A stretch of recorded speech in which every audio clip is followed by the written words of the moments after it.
আপনারা জানেন অত্যাবশ্যকীয় পণ্যের মধ্যে সয়াবিন তেল বা আমরা ভোজ্য তেল হিসাবে যা ব্যবহার করে থাকি তার মান নিয়ন্ত্রিত হচ্ছে কিনা সে জিনিসটি বিএসটিআই এর পক্ষ থেকে মনিটর করা হয়। আমরা জানি যে 2013 সালে সয়াবিন তেলে ভিটামিন এ সংযোজনের জন্য একটি আইন আছে, যে আইনটি নিশ্চিত করবার বিধান যেখানে দেয়া হয়েছে তার আঙ্গিকে আমরা বাজার মনিটরিংয়ের সময় বিভিন্ন জায়গা থেকে স্যাম্পল কালেকশন করে আমরা আমাদের নিজস্ব ল্যাবরেটরিতে আমরা সেই স্যাম্পল পরীক্ষা করে নিশ্চিত হই যে সেখানে ভিটামিন এ রয়েছে কিনা। খোলা ড্রামে যেটি বিক্রি হয় সেখানে ভিটামিন এ এর সংশ্লেষ তেমন একটা পাওয়া যায় না, কিন্তু বোতলজাত করে, এই যে দেখেন বোতল, এই বোতলজাত করে যে সমস্ত পণ্যগুলো উপস্থাপিত হয় সেখানে ফর্টিফাইড সয়াবিন তেল নর্মালি উপস্থাপন করা হয়।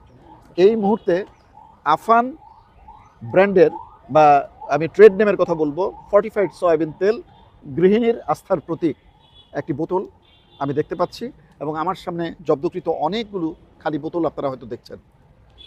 এখানে গৃহিণীদেরকে প্রতারিত করছে, এখানে ভোক্তাদেরকে প্রতারণা করা হচ্ছে। কারণ আফান ফর্টিফাইড সয়াবিন অয়েলে যে নিশ্চয়তাটি প্রদান করা হয়েছে, বলা হয়েছে এটা কি ফর্টিফাইড ভিটামিন এ সমৃদ্ধ তেল। অধিকন্তু বিষয়টাকে বিশ্বাসযোগ্য করবার জন্য বিএসটিআই লোগো যুক্ত করা হয়েছে, হালাল লোগো যুক্ত করা হয়েছে। এই যে বিএসটিআই লোগো দেখেন, বিএসটিআই লোগো এবং হালাল। আমরা সুপার মলগুলোতে যখন যাই তখন আমরা ক্রেতাদেরকে দেখি, ভোক্তাদেরকে দেখি, তারা যে কোনো পণ্য কিনে এভাবে প্যাকেটটি ঘুরিয়ে তারা নিশ্চিত হয় সেখানে বিএসটিআই এর কোনো লোগো আছে কিনা।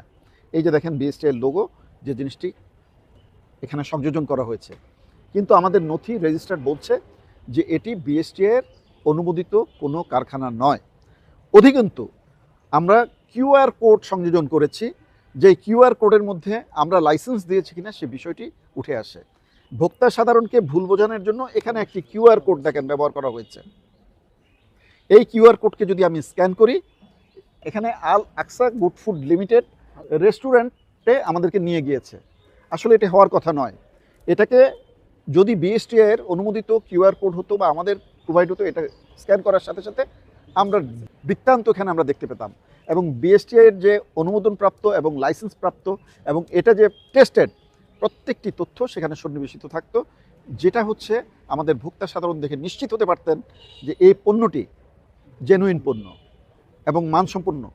এখানে দেখেন শুধুমাত্র মানুষকে বিভ্রান্তিকর একটি তথ্য দেওয়ার জন্যই তারা এই ধরনের কিউআর কোড ব্যবহার করেছে। এটা একটি প্রতারণার শামিল।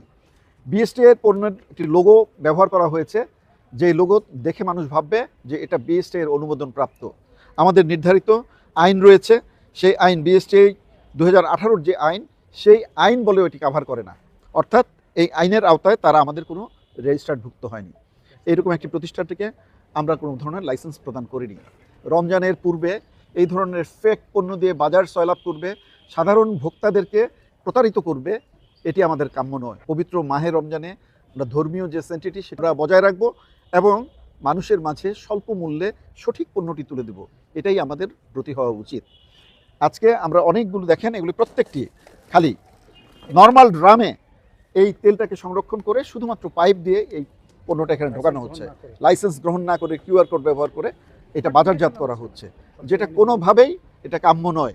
অনেক সময় মিডিয়ার পক্ষ থেকে আমাদেরকে কোয়েশ্চেন করা হয়, অনেক সময় সচেতন ক্রেতা সাধারণের পক্ষ থেকে আমাদের জিজ্ঞাসা করা হয়।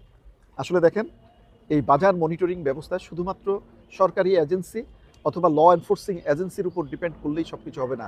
আমাদের মাঝে জনসচেতনতা বৃদ্ধি করতে হবে। আইন আদালত দিয়ে সব কিছু হয় না। আপনার মাঝের বিবেকটুকু যদি আপনাকে নাড়া না দেয়, তাহলে আমাদের এ জাতির উন্নতি কিভাবে আমরা আশা করতে পারি?